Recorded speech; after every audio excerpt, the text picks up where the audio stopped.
Em um mundo onde as viagens e interações globais são constantes, entender algumas doenças virais é mais importante do que nunca para garantir a saúde pública e a segurança de todos.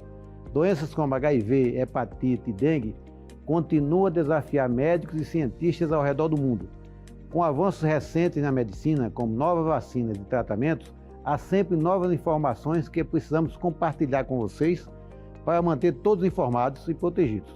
Para trazer luz a esse tema, temos conosco a doutora Naira Bicudo, um infectologista cuja experiência abrange desde a prevenção até o tratamento avançado de infecções e hoje está aqui para nos ajudar a entender melhor como podemos proteger e tratar eficazmente essas condições. Se durante o programa você tiver alguma pergunta, aponte a câmera do seu celular para o QR Code na tela e envie sua questão. Não saia daí, o meu doutor volta já. As doenças infecciosas representam um grande desafio para o sistema de saúde brasileiro, impactando milhões de vidas e exigindo vigilância constante e inovações em tratamento e prevenção. Temos aqui hoje a doutora Naira Bicudo, que possui residência médica em infectologia pela USP de Ribeirão Preto. Atualmente ele está aprofundando suas pesquisas através de um doutorado em infecções osteoarticulares na USP, onde investiga tratamentos e inovações e melhorias práticas no controle de infecções complicadas. Doutora Naira, obrigado por vir aqui nesse domingo disponibilizar um pouco do seu tempo para tratarmos dessas doenças infecciosas que afetam a qualidade de vida e levam a óbito muitos dos pacientes.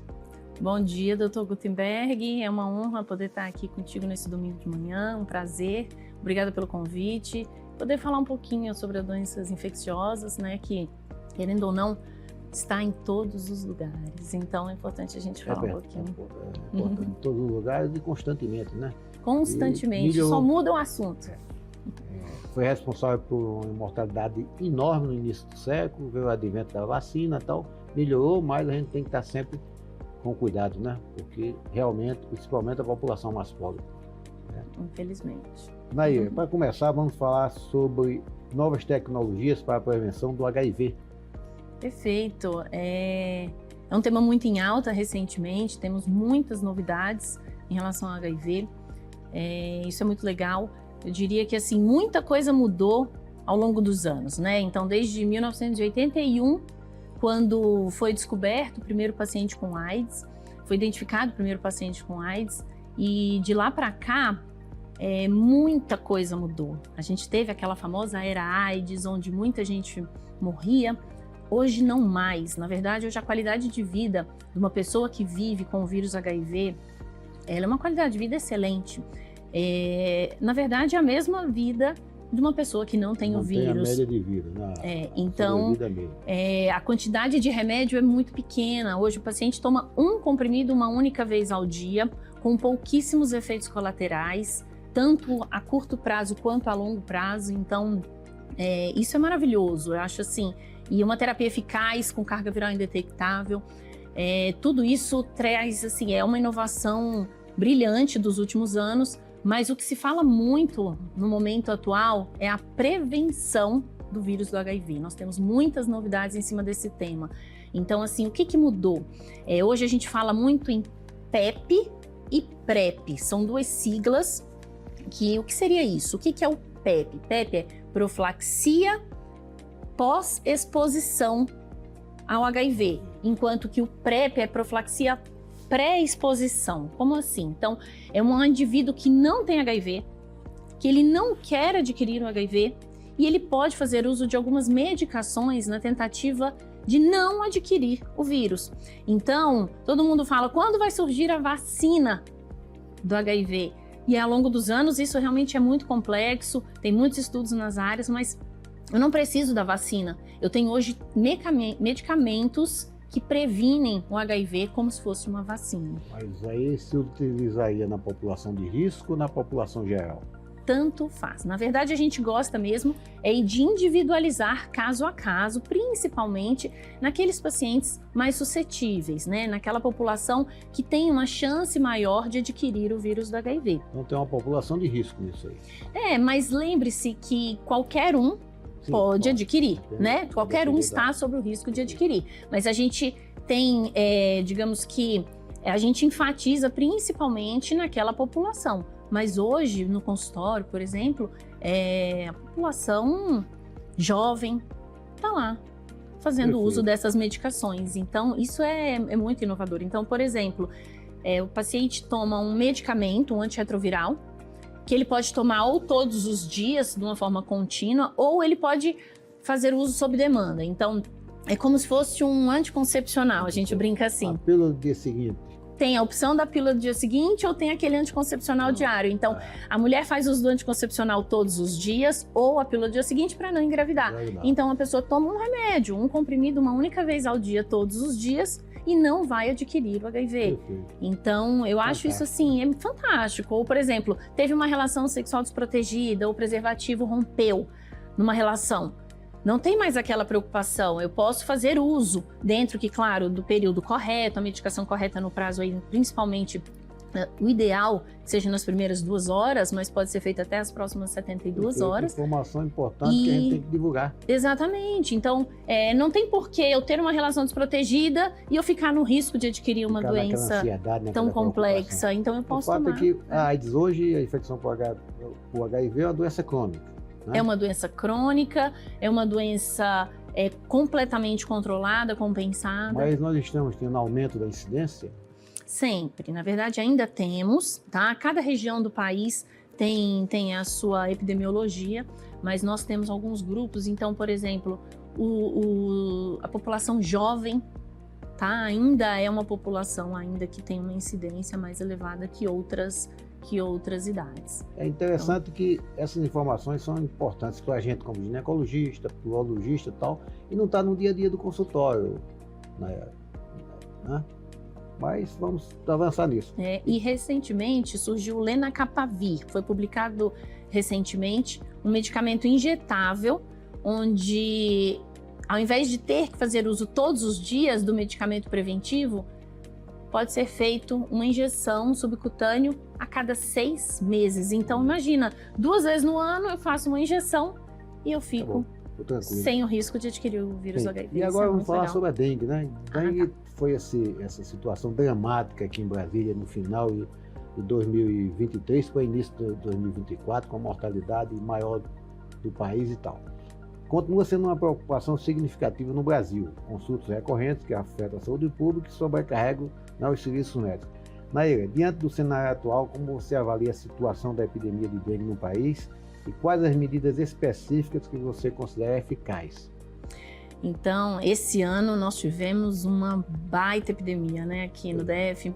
Realmente foi inexplicável, até porque nós tínhamos elementos, planejamento e recursos. O planejamento não foi executado, o recurso não foi liberado, quer dizer, foi esse caos todo, seria evitável, não seria? Como é que é isso? Assim, a gente precisa, claro, de uma vigilância muito importante, em primeiro lugar, para a gente perceber o aumento do número dos casos, né? Então, a saúde pública tem que estar vigilante constantemente, né? E a gente tem, no DF nós temos isso, assim, é muito legal, é muito bacana. O nosso governo, nós temos isso, tanto que foi declarado no início do ano calamidade pública da saúde, né? Foi declarado situação de emergência de saúde pública. E isso é muito importante, porque a partir desse momento, algumas medidas podem ser tomadas, exatamente. E eu diria que esse ano foi a maior epidemia de dengue do Distrito Federal. Isso os números mostram, nós tivemos aí mais ou menos 300 mil casos de dengue esse ano. E é muito complexo, são vários pontos onde a gente tem que atuar na tentativa de prevenir, né, da gente tentar controlar a dengue, mas foi muito difícil porque a gente tinha uma população do DF que não tinha tido o vírus dengue tipo 2, sorotipo 2. E o vírus que chegou esse ano foi o sorotipo 2. Então a gente tinha uma população inteira que nunca tinha tido aquele vírus. Então atingiu todo mundo. E os mosquitos são muito complexos de serem combatidos. A gente tem que ter o controle do vetor, que é muito importante, né? Todo mundo, não tanto a população quanto, né, o governo, com seu fumacê, com toda, As ações que deveriam ser controle. feitas no momento certo, né? E novidade é a vacina, né? Perfeito. Agora, vamos falar sobre bactérias, né? E quando se fala em doença bacteriana, a gente coloca ali o contexto hospitalar, que se torna uma grande preocupação, e a gente tem uns desafios enfrentados hoje em procedimentos estéticos e implantes, que é um problema hoje de saúde pública, está tomando uma dimensão que nós não esperávamos. Como é que a infectologia vê isso? Eu diria que há um aumento, infelizmente há um aumento mesmo dessas infecções relacionado a procedimentos estéticos, implantes, porque nós estamos vendo um aumento dos procedimentos estéticos, não só médicos, né? Também por outras, sim, né? Os outros profissionais de saúde, biomédicos. A banalização, principalmente por profissionais não preparados, não diria nem profissionais, por pessoas não preparadas, e aí a gente está vendo de vez em quando os absurdos acontecendo. E se eu aumento o número de procedimentos, eu consequentemente aumento o número de complicações, dentre eles as infecções. Então, por exemplo, tivemos alguns óbitos relacionados a procedimentos estéticos esse ano, foi muito triste, é muito grave, é uma pena, né? Infecções relacionadas a ácido hialurônico, muita infecção ácido hialurônico, tanto não só face, mas intraarticular tem feito muito ácido hialurônico e, infelizmente, é um procedimento invasivo, pode infectar. Polimetilmetacrilato, ozonioterapia injetável. Tivemos muitos casos esse ano de infecções relacionadas à ozonoterapia injetável. E outra coisa é o seguinte, como é que essa questão das bactérias multiresistentes? Que é outro desafio. Também. Então, assim, hoje as bactérias multiresistentes, elas estão, infelizmente, em todos os hospitais do Brasil e do mundo, não tem como. E quanto mais antibiótico a gente usa, maior a resistência bacteriana. Então, estamos tendo alguns casos de infecções onde eu não tenho mais antibiótico possível naquele paciente. Eu diria que é como se fosse uma falência antimicrobiana. E isso tem-se em todos os hospitais. Então, pisou dentro de um hospital, tem um risco de adquirir uma bactéria multiresistente. A prescrição tem que ser correta, tem que ser bem criteriosa, né? Temos que ter esse controle da prescrição. Essa resistência bacteriana. Temos também que ter controle, principalmente de higiene de mãos, porque a gente sabe que como é que transmite de um para outro? É através do contato. Então, a gente tem que ter essas políticas intra-hospitalares e lembrar que hoje a maior causa de óbito hospitalar imediata, a causa imediata do óbito, a maioria é infecção. Então, por mais que ele tenha uma neoplasia, né, que foi a causa que levou àquela internação e aquele óbito, a complicação imediata antes dele é uma pneumonia, é uma infecção de urina, é uma sepse. Perfeito. E dentro do hospital, as bactérias multiresistentes estão aí. Então, é muito importante. E voltando à história do implante, também as bactérias multiresistentes são importantes nisso, porque hoje a gente ganha qualidade de vida quando a gente coloca uma prótese nova. Então, imagina ter um joelho novo, ter um quadril novo. É muito bom, é maravilhoso, a gente ganha qualidade de vida. Uma coluna nova, quantas pessoas têm dores crônicas? E aí, a partir, se eu tenho um aumento desses procedimentos, a gente tem uma taxa de 2 a 4% de risco de infecção em alguns procedimentos relacionados a essas próteses, que é um procedimento eletivo, o paciente vem bem, vem de casa controlar, né? E acaba adquirindo uma infecção hospitalar. Estamos chegando ao final do nosso primeiro bloco, vamos dar um intervalo e retornamos. Perfeito. Nos aguarde, não saia daí, daqui a pouco voltaremos. No bloco anterior, falamos sobre alguns tipos de doenças infecciosas, cuidados e o que podemos fazer para tratar essas doenças. Você aí de casa que está assistindo o programa, surgiu alguma dúvida? Envie sua pergunta apontando a câmera do seu celular para o QR Code na tela. Doutora Nair, vamos falar agora sobre vacinação, que é uma ferramenta importantíssima na prevenção das doenças, especialmente para as mulheres, com vacinas como HPV, para pneumonia, oferecendo proteção contra essas doenças e as complicações. Na realidade, que conselho você daria para que essas mulheres que estão avaliando a possibilidade de receber essas vacinas tenham, né? Como elas podem tomar decisões baseadas nessas informações com o uso dessas vacinas? Então, primeiro a gente tem que mudar aquela ideia de que vacina é só para criança, tá? E isso não, vacina é para todos, principalmente os adultos e os idosos. Então, com frequência, não, cartão de vacinação é só na infância? Não, cartão de vacinação principalmente os adultos e os idosos. Sim, igual o senhor comentou, da vacina do HPV, para as mulheres, mas nós temos uma série de vacinas. Existe um calendário de vacinação só dos adultos, um calendário de vacinação só da gestante, um calendário de vacinação só dos idosos, e a gente precisa reforçar isso em todas as especialidades médicas. Então, o cardiologista precisa indicar para o seu paciente, que é um portador crônico de uma cardiopatia, as vacinas recomendadas no calendário para ele. Assim como a ginecologista precisa indicar, então isso é um dever, eu diria que de todos os médicos, e não só dos infectologistas e dos pediatras. E uma coisa legal das vacinas, que a gente não pode esquecer, algumas vacinas previnem câncer. O senhor sabia disso? Não, com certeza. Até como ginecologista, a gente tem prescrevido e orientado aí o uso da vacinação contra o HPV, né? Se eu dissesse para o senhor assim, tem uma vacina para proteger contra o câncer, o senhor tomaria? Com certeza. Com certeza, eu também. Meu sonho é ter uma vacina para cada tipo de câncer. É completo, né? Então, por exemplo, o HPV é uma vacina que previne contra o câncer de colo de útero, também de ânus, orofaringe, de pênis, mas a vacina da hepatite B também protege contra o câncer hepático. Então, são duas vacinas muito importantes.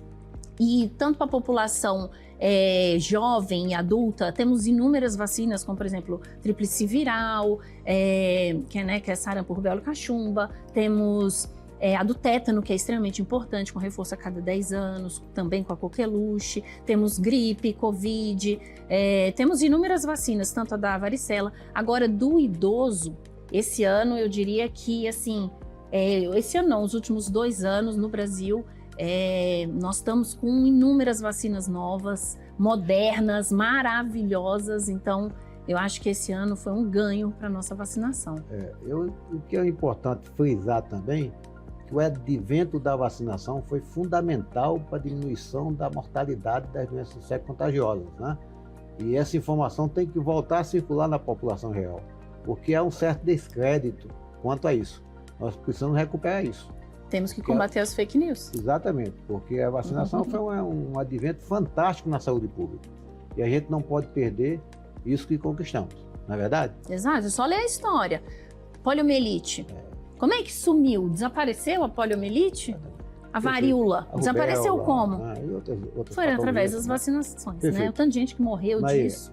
E com relação às novas vacinas, as pesquisas, os novos estudos que estão sendo feitos, para lançar no mercado novas vacinas, para melhorar cada vez mais a assistência, diminuir o adoecimento e melhorar a nossa qualidade de vida, né? Como é que está isso hoje no mercado brasileiro? Então, temos muitas vacinas novas no mercado, recentemente, aí, nos últimos mais ou menos 2 anos. Tem algumas novas para chegar. A vacina do herpes zoster, agora com uma nova vacina do herpes zoster. Dose única, tripla, como é que é? 2 doses, essa nova vacina do herpes zoster. E ela pode ser feita em pacientes que têm imunidade baixa ou imunossuprimidos. E os idosos, que é a população mais importante para essa vacina, que tem maior risco de ter o herpes zoster, que é uma patologia muito comum e com muita dor, né? Muito dolorosa, com complicações crônicas, com neuralgia. Mas tivemos, olha só que legal, além da vacina do herpes zoster, tivemos a vacina da dengue, a nova vacina da dengue, que chegou com uma eficácia muito boa, acima de 80% e principalmente acima de 90% dos casos graves. Tivemos a vacina agora do vírus sincicial respiratório do idoso, que ela é muito legal, e está chegando a nova vacina do vírus sincicial respiratório da gestante, que vai trazer uma proteção para os bebês que acabam de nascer. A sazonalidade das doenças respiratórias, pelo sincicial, é coisa violenta, né? Violenta. Tem um impacto enorme no sistema de saúde. Chegaram novas vacinas da pneumonia, e tem uma nova vacina da pneumonia agora também para ser lançada, que é a nova vacina da pneumonia, da Pneumo-20. Tivemos a do Monkeypox, agora nós estamos em baixa dela, que também foi uma nova vacina recente. Então, eu diria que, assim, nós estamos inovando em vacina e isso só traz benefício para a saúde, para a população. Como ginecologista, uma preocupação que eu tenho são as infecções urinárias, né? É comum no meu consultório infecção urinária nas mulheres, aquela dificuldade de tratamento e tal. Como é que é isso? Como é que é a prevenção das doenças, das infecções urinárias? Eu sempre gosto de brincar no consultório que, assim, a pele envelhece com a idade, mas a vagina também envelhece com a idade, né? Perfeito. Então a pele perde colágeno, mas a pele da vagina também perde colágeno, Atrofia. perde elasticidade, atrofia, Perfeito. né? Os músculos ficam flácidos com a idade, mas os músculos vaginais, da vagina, da pelve também ficam flácidos. Isso tudo contribui para ter, né, para as infecções de urina, de repetição, principalmente nas mulheres pós-menopausa. Então é muito importante que tenha uma prevenção. Por exemplo, a fisioterapia perineal ela é muito interessante para as mulheres pós-menopausadas. Temos muitas incontinências urinárias, mulheres que retiram o útero também, temos bexiga caída, temos várias coisas onde a gente pode atuar para a gente prevenir essas infecções de urina de repetição. E caso, temos vários, né? Tanto higiene, uma boa higiene, temos essa fisioterapia, pomadas vaginais novas. De ingesta líquida, né? Beber muita água, não segurar a urina, né? esvaziar completamente a bexiga, que nem sempre a gente esvazia. Mas legal também que, caso aconteçam infecções, temos várias opções de tratamento, tanto orais quanto venosos. Hoje a gente não precisa mais tratar infecção de urina venosa em hospital. A gente pode fazer em hospital dia. Né? Temos opções. E prevenção, nós temos várias opções terapêuticas orais, por exemplo. As hepatites virais, o que é que você fala sobre isso? Também o tivemos avanço na prevenção, na imunização, na vacinação das hepatites virais. Tivemos aí uma mudança de paradigma depois dos novos medicamentos para hepatite C, né? Então, antigamente a hepatite C era a pior de todas, onde ninguém não tinha se cura corretamente, o tratamento era muito complexo. Mudou completamente. Hoje nós temos medicação para hepatite C, com 8 semanas fica curado. Então, temos ainda que tentar diagnosticar as populações que têm o vírus e não sabem. Então, nós temos que aumentar o diagnóstico, porque o tratamento tá muito bom. Então, temos Mas a vacina... Hepatite C não temos vacina. Está disponível. Como é que estão os estudos para a produção da vacina? Ainda muitos estudos sem nenhuma eficácia. Em termos de hepatite, o desafio do infectologista mesmo é a prevenção da hepatite C, né? É prevenção e diagnóstico. Lembrar que ela também é uma infecção sexualmente transmissível, tanto a B quanto a C, né? Mas, por exemplo, a vacinação dos bebês universal diminuiu muito a transmissão da hepatite B ao nascimento. Hemodiálise, por exemplo, no DF, desde 2018 não temos mais nenhuma transmissão de hepatite C em hemodiálise. Então, a gente tinha muita infecção, muita incidência de transmissão de hepatites em hemodiálise. Hoje nós não temos mais. Se fala muito em imunidade cruzada, que é para uma determinada vacina protegeria contra outro agente. Como é que é isso? Existe isso? É empírico? Por exemplo, só se for para HPV. Se eu tomo vacina para uma coisa, por exemplo, hepatite, tomaria a vacina da hepatite B, mas teria uma certa proteção contra a hepatite C. Não existe, infelizmente. Seria maravilhoso se existisse, mas não existe. Não. A gente tem, por exemplo, a da pneumonia e a da HPV, né? Então, existe sim uma proteção contra outros subtipos e sorotipos do HPV, né? Então eu faço a quadrivalente, da mesma linhagem, dentro do mesmo agente etiológico. E com relação ao acesso à vacinação e às políticas públicas, no serviço público. A gente sabe na medicina suplementar e na medicina privada o avanço é fantástico e o acesso para quem tem condições melhora bastante. E na saúde pública? Nair, me explica aí como é que você trabalha no serviço público, tem acompanhado, me conta aí como é que está a nossa situação aqui no DF. Eu também trabalho no serviço público, tanto no privado, eu diria que é sempre um desafio, principalmente nas doenças infecciosas, porque ela é sazonal. Sazonal não, eu diria que ela deixa eu tentar achar a palavra certa. Desculpa, ela flutua. Então, por exemplo, chegou a Covid, mudou toda a nossa organização, mudou tudo. Tivemos, a pandemia da Covid, antes teve a pandemia do HIV/AIDS e muda tudo. Esse ano tivemos a epidemia da dengue, então a gente tem que estar numa vigilância ativa, observando o aumento ou redução dos casos de cada doença. Esse ano tivemos também agora febre oropouche, né? Então a gente tem que estar vigilante, a gente tem que estar atento às novas doenças, porque as doenças infecciosas, elas são de saúde pública, elas estão constantemente mudando. É um desafio, né? É um desafio, sempre um desafio. Nosso tempo é pouco, infelizmente, chegamos ao final do nosso programa. Queremos agradecer mais uma vez a sua presença aqui E agradecer aí você que nos assiste, que nos acompanha, e aguardamos vocês novamente aqui no próximo domingo, às 10h30 da manhã, discutindo essas questões de saúde de fundamental importância para a população de uma forma geral. Doutora Anaíra, só para encerrar, se puder disponibilizar seus contatos, suas redes sociais, isso aí é importante. Doutor Gutenberg, foi um prazer estar aqui contigo hoje. Obrigada pelo convite. Espero trazer um pouquinho de informação de qualidade, sem fake news, sem, né, para todos. Obrigado pelo acompanhamento, pela assistência, por estar nos acompanhando sempre aos domingos.